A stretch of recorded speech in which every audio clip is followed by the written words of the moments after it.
అమరావతిలో ఎవరైతే అంతకుముందు ఒకప్పుడు ఎస్ఐన్డ్ ల్యాండ్కి సంబంధించి యాజ్ ఫర్ నామ్స్ అయితే కనుక అమ్మకూడదు, కొనకూడదు.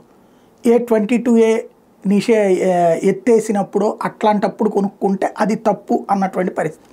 బట్ ఇక్కడ అంతకుముందే ఒక విధానం తీసుకొచ్చారు. అమరావతి ప్రాంతంలో ముందైతే ఎస్ఐన్డ్ భూములు తీసేసుకుంటాం, వాళ్ళకి ఎట్లాంటి పరిహారం ఇవ్వము అని చెప్పేటప్పటికి బట్ ఒక 2 ఏళ్ల పాటు వాళ్ళ పోషణ సంగతి చూసుకుంటామని చెప్పారు. దాంతో ఇక పైసా రాదు, తమ భూములు మాత్రం పోతాయని దిగులు పడుతున్నటువంటి సందర్భంలో వాళ్ళ దగ్గర నుంచి 5 లక్షలు, 10 లక్షలు, 15 లక్షలు, 20 లక్షలు, హయ్యెస్ట్ 25 లక్షలకు కొన్నారు భూములు. కొంతమంది మాత్రం ఇవ్వకుండా ఆగారు. ఒక 10% మంది, 90% మంది అమ్మేసుకున్నారు. అలా అమ్ముకున్నాక మళ్ళీ CRDA చట్టం మార్చి ఎవరి చేతిలో ఎస్ఐన్డ్ భూమి ఉంటుంది వాళ్ళకే రిటర్నబుల్ ప్లాట్లు అన్నారు. యాజ్ ఫర్ నామ్స్ అయితే ఎవరి పేరుతో ఆ భూమి ఉందో ఎస్ఐన్డ్ భూమి వాళ్ళకే ఇవ్వాలి.